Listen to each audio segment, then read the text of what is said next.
Cada um de nós é um universo e reage de forma diferente a acontecimentos e fatos da vida. Isso pode causar traumas que dificultam uma vida mais saudável. SE, experiência somática, é o tema da universidade que está começando agora.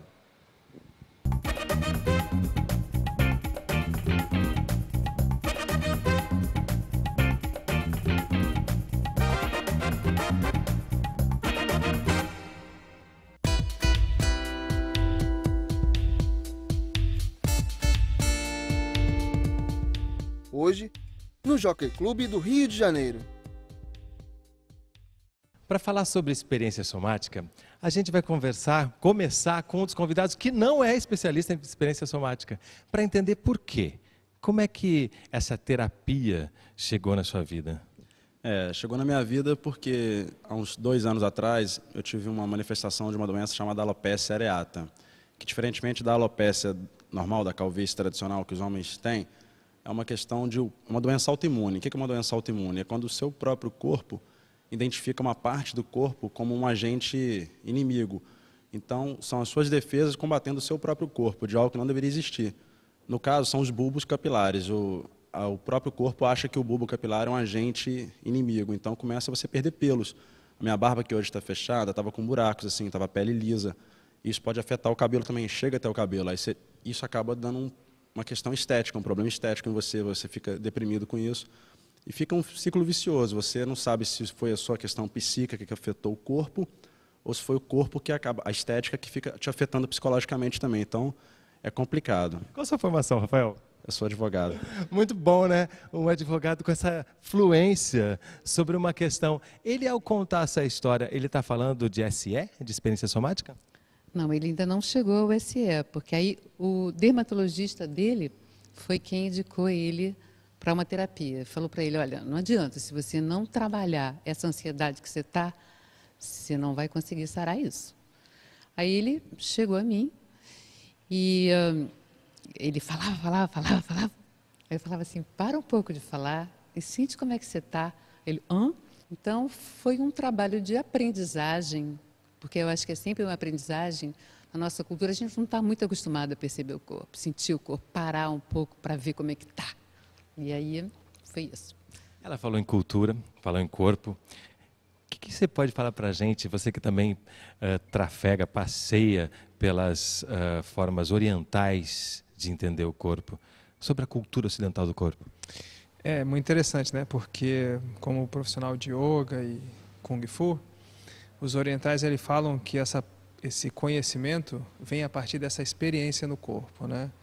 Eles alocam toda a cultura, todo o simbolismo das deidades, da natureza, tudo está no corpo, tudo tem uma representação no corpo. Então, a partir desse lugar de físico, é que eles chegam a um local que eles chamam de transcendência. Então, não é uma transferência de um pensamento para algo fora que está dentro. Então, é a partir dessa prática, desse contato, que se chega a esse local. É um caminho que é de baixo para cima, e não de cima para mais cima ainda, entende? Então tem essa representação, né?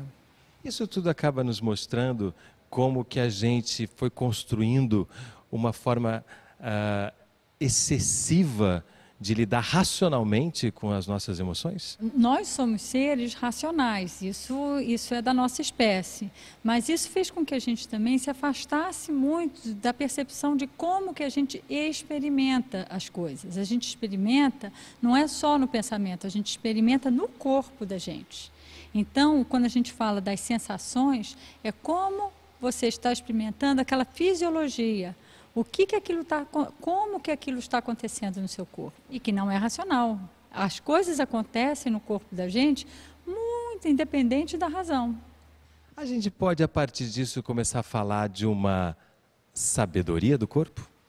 Sim, mas é uma sabedoria natural, instintiva que a gente tem, mas não sabe que tem até que não descobre ela, né? Até que não deixa o corpo falar o que ele tem para dizer. Enquanto a gente vai se educando, botando aspas aí no educando, a gente vai justamente se afastando, me parece, dessa sabedoria do corpo, né? se afastando, sim, mas na nossa cultura, na nossa consciência, a gente não dá atenção a isso. Mas, sabe, essa é uma coisa da qual a gente não consegue se afastar nem querendo. E quando precisa, vem assim, vem à tona rapidamente. Somos corpo, essa é a experiência que a gente tem. Então, ela acontece. Mesmo que a gente pense em outras coisas, aqui acontece. Quando a gente pensa em crianças, por exemplo, A criança ela tem uma grande possibilidade de reconhecer no seu próprio corpo as sensações. E esse trabalho a gente vem desenvolvendo já com crianças também, o SE com crianças, porque ela tem essa possibilidade de ter essa percepção do seu corpo e dizer também o que ela está sentindo. E isso tem acontecido de uma forma muito interessante. aí para a gente começar a falar cada vez mais concretamente sobre SE, que é a sigla de experiência somática. SE porque é inglês, então é o contrário, né? Somatic Experience. A gente tem que necessariamente falar de traumas? Não necessariamente. Podemos falar sobre, principalmente a autorregulação e a expressão e a inibição que nos segura para expressar, para falar, para fazer o movimento, para funcionar nesse mundo. Então, algum tipo de repressão sempre há para que ocorra um desequilíbrio. Sempre. E isso pode vir ou de um trauma, ou pode vir até de uma relação interpessoal mais frustrante, uma perda. E também da comunidade que você está vivendo, do ambiente que você está vivendo, do ambiente de trabalho que você está vivendo, que você está constantemente sobre uma ameaça. O corpo sente isso. Ele sente muito fácil, ele é simples. Ele sente, ele reage, ele fica em alerta. Isso já é suficiente para deixar ele num desequilíbrio. E também para crescer. Quando esse desequilíbrio é muito grande, aí ele retrocede, ele encolhe, ele volta para a caverna dele.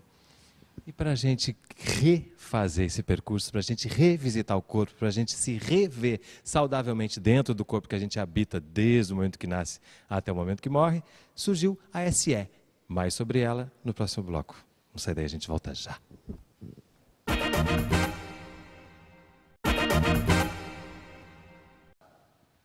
A Universidade está de volta no Jockey, no Rio de Janeiro, falando sobre experiência somática. Irene, será que agora não é bom a gente tentar definir? A experiência somática é uma abordagem que foi criada por Peter Levine, um doutor em medicina e em Biofísica? biofísica americano, que trabalhou muito com o sistema nervoso autônomo. E ele foi estudando sobre como é a nossa reação quando a gente está sentindo alguma ameaça, algum perigo. E como o sistema autônomo todo do nosso cérebro, que é uma parte muito primitiva, responde imediatamente, aumentando a carga de energia disponível para que a gente possa se defender e fazer o que tem que fazer para sair, para se salvar, para enfrentar, para fazer o que for necessário. Então, ele descobriu que esse processo de carga diante do perigo acontece nos seres humanos e em todos os animais também. E que os animais até passam por isso cotidianamente, são presa e predador, e no entanto eles não se traumatizam, apesar de eles estarem em situações de extremo perigo todos os dias, eles não se traumatizam. Ele ficou curioso de entender por quê. E aí eu vou deixar a Norma nos explicar por quê. Porque eles conseguem manter o seu equilíbrio e descarregar. Aquela energia que ficou ali, ela não fica presa, eles conseguem descarregar. Assim como a gente tem a capacidade de estar alerta para qualquer coisa que aconteça com a gente também tem a capacidade de voltar à homeostase, descarregar aquela energia e voltar para a homeostase. Mas e o que acontece então, muitas vezes, que faz com que a gente não complete esse ciclo? A racionalização, a ideia do certo ou errado, eu não devo fazer isso, eu devo continuar correndo ou não posso parar. E muitas vezes eu percebo até que com as crianças na Ásia, você não parar, relaxar, esperar o ciclo se reorganizar, é uma questão de eu sou um preguiçoso. Então essas ideias culturais fazem com que a gente segure e mantenha sempre no ritmo de produção. E isso desorganiza. Essa questão de, hoje em dia, se você para por meia hora que seja, para, entre aspas, não fazer nada, você se sente culpado pelo ritmo acelerado que a gente vive na cidade grande, esse mundo capitalista, de ter que produzir, de ter que fazer algo. Então você acaba realmente tá sempre acelerado, você não para, você não relaxa nunca. Quando você tem um momento de parar, você sente que o seu corpo está muito acelerado, aí que você realmente melhora. E pode escutá-lo melhor, né? A gente pode se escutar melhor. Eu recomendo, falo por mim mesmo, uma prática de esporte. Eu sou praticante de jiu-jitsu, por exemplo, gosto de malhar, gosto de correr. São situações que você consegue drenar esse estresse, colocar para fora essa energia que está de tensão, de trânsito, de violência iminente, dessa coisa ruim da cidade grande, realmente.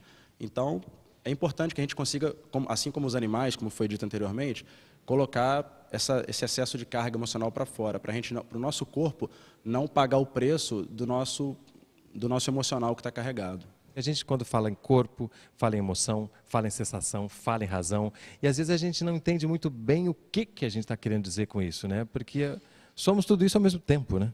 Sim, na verdade isso tem a ver um pouco com a nossa cultura, né? Ninguém ensina para a gente como lidar com frustração, com aquela raiva.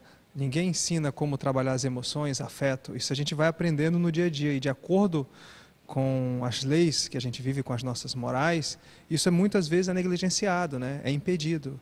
E hoje há uma supervalorização do pensamento, como se o pensamento fosse algo fora, né?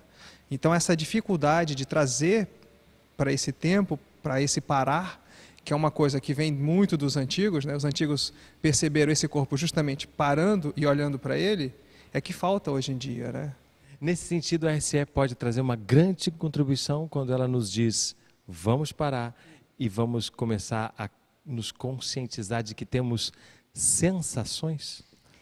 Então, o que a gente vai fazer? A gente vai convidar essa parte do cérebro que pensa e que está pensando em milhões de coisas, a gente vai fazer um convite para esse pensamento se voltar para o corpo e conhecer as sensações, né? Na medida que a gente está trabalhando a favor dessa sobrecarga que está dentro do corpo, quer dizer, a gente está colocando tudo a favor, há uma inibição natural dessa ativação.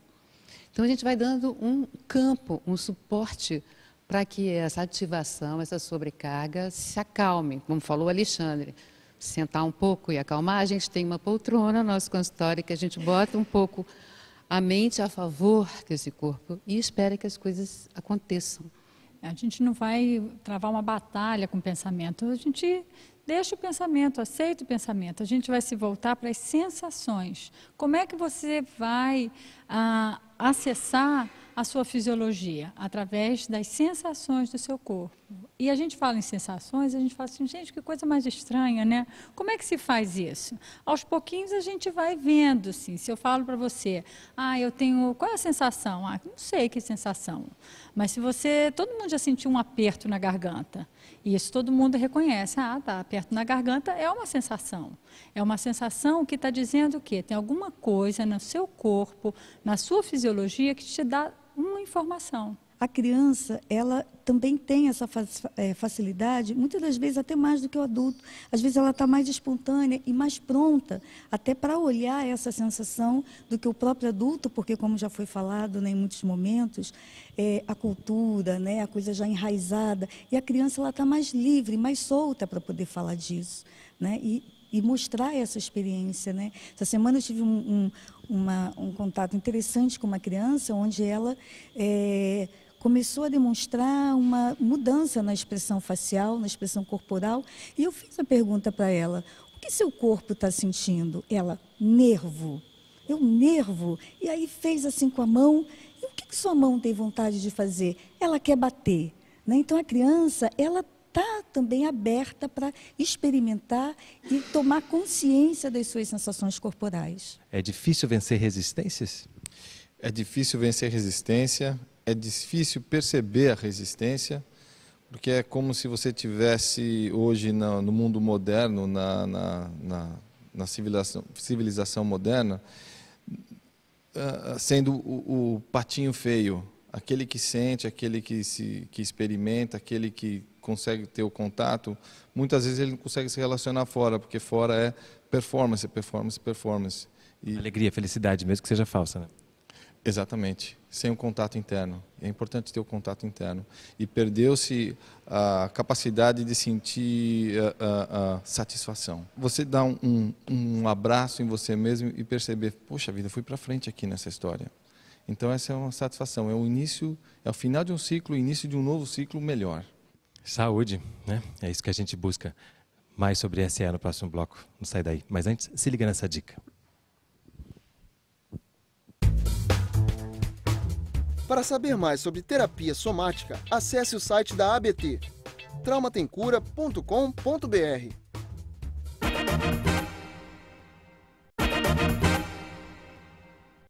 O Universidade está de volta no Jockey, no Rio de Janeiro, falando sobre SE, experiência somática.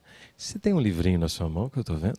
Sim, esse aqui é um livro, primeiro livro lançado pela Associação Brasileira de Trauma, Práticas Psicoterápicas e Resiliência. Essa associação, aqui no Brasil, ela está se incentivando muito, cada vez mais pesquisas em relação ao trabalho do SE. Né? Então, esse foi um livro escrito com vários artigos, com várias pessoas que já utilizam o SE no Brasil.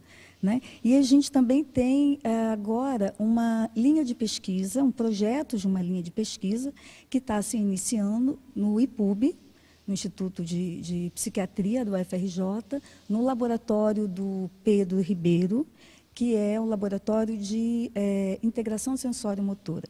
Então, tem um trabalho ali, uma linha de pesquisa ligada a emoções, onde a gente também está introduzindo o trabalho e a pesquisa com o SE. A gente está iniciando esse trabalho agora. Eu acho que é sempre importante, a gente acabou até de receber uma pessoa americana que fez um workshop esse final de semana, sempre cobrando dos brasileiros, assim, estatísticas, comprovações de imagens, onde a gente possa comprovar isso, porque não adianta a gente só falar, parece que é uma coisa assim, só relaxar. Não é isso. Né? É uma ferramenta poderosa para trabalhar com trauma. Eu acho que está na hora de a gente colocar isso nas universidades também. Porque é relativamente recente. É bem recente. Começou na década de 80, mais ou menos.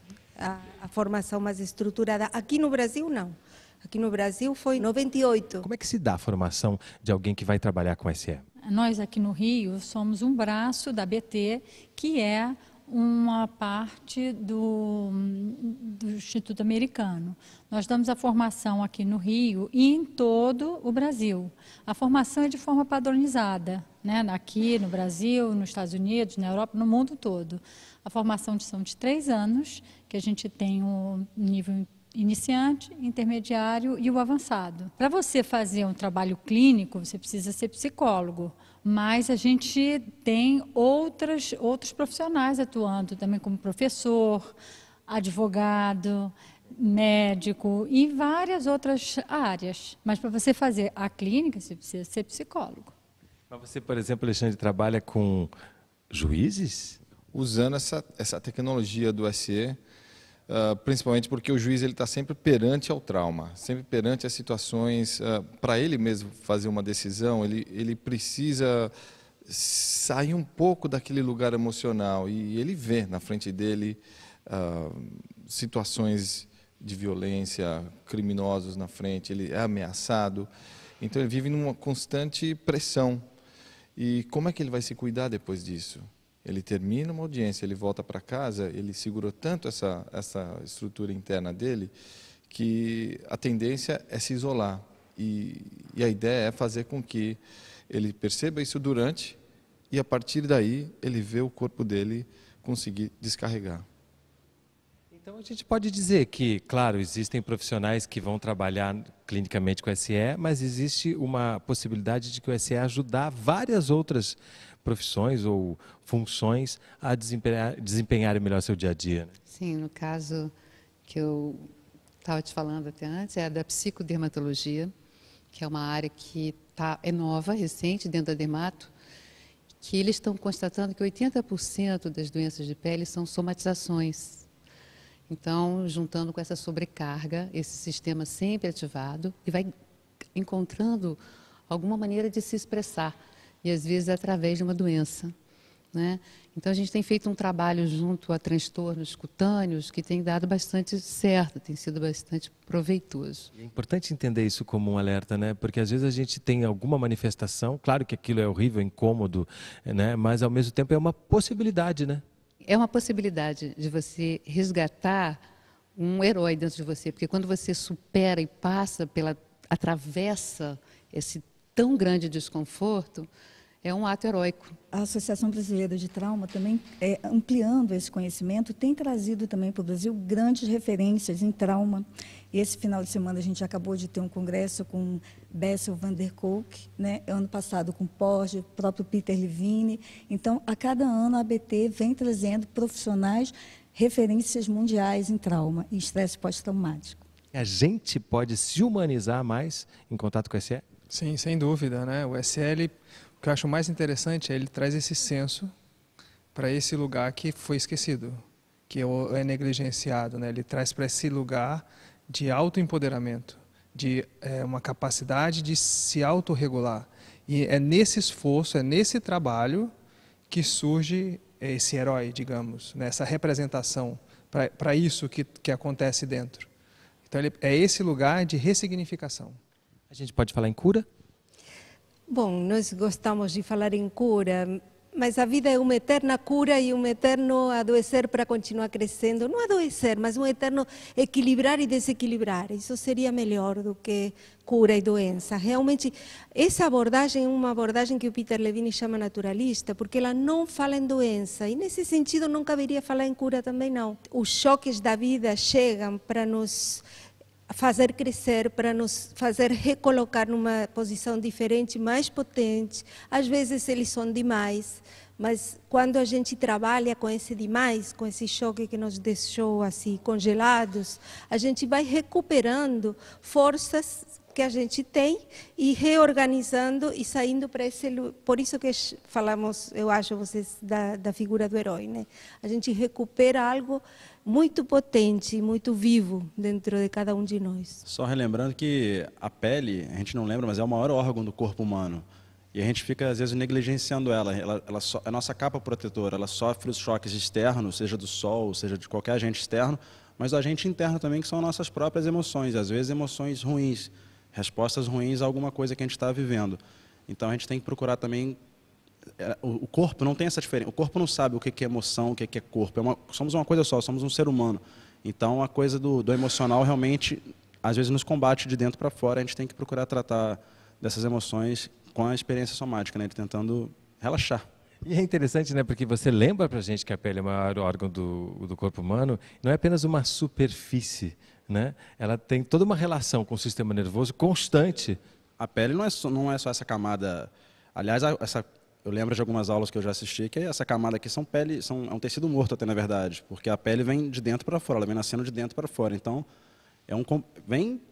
você é um corpo só, você é uma coisa só, não existe isso é osso, isso é músculo, isso é pele. Você é um ser como um todo, tem que se cuidar, né? No início desse ano, 2013, Santa Maria, uma cidade lá no sul, sofreu um trauma muito grande, uma tragédia que o mundo inteiro conheceu. Num determinado momento, profissionais da SE foram para Santa Maria trabalhar com profissionais que tinham lidado com aquelas pessoas. Essa também é uma aplicação da SE?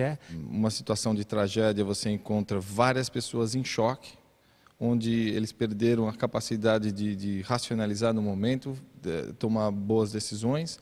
Então, um profissional que ajuda o outro profissional, ele passa a ser um líder de organização.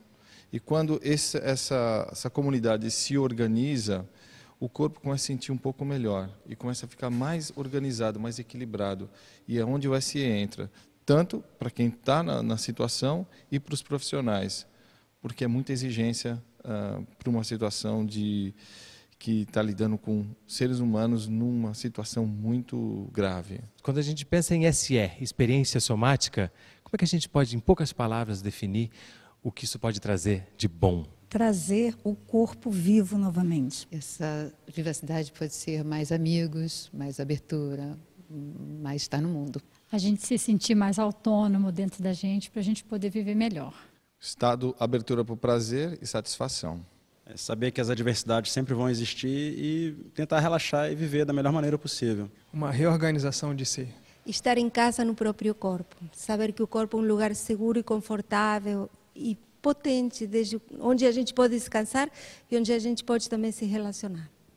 E chega ao fim mais um Unidiversidade, um programa do Canal Saúde da Fundação Oswaldo Cruz. Se você quiser entrar em contato conosco, nosso telefone é 0800 701 8122. E eu quero agradecer a Irene, Norma, Alexandre, Sofia, Rafael, Sônia e Eduardo por mais um Unidiversidade que vocês fizeram.